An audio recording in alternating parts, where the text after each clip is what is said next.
Hello guys, in this video I'm going to show you how to check your shopping bag in the Zalando app. But before that, don't forget to subscribe and leave a comment down below, because at 10,000 subscribers I'm going to show you my whole YouTube revenue statistics and growth strategy. So without further ado, let's just jump right into it. First we have to open up the Zalando app.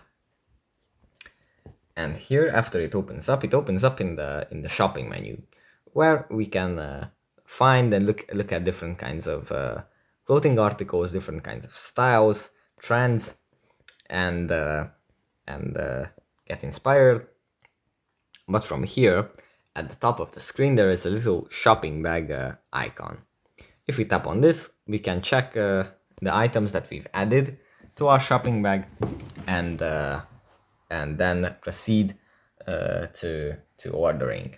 If we haven't added anything to it yet, then we can just tap on Get Inspired, and here look at articles that we might like, that the app has compiled for us to choose from. So that's pretty much it for this video. Hope it was helpful, guys, and I'll see you in the next one. Bye.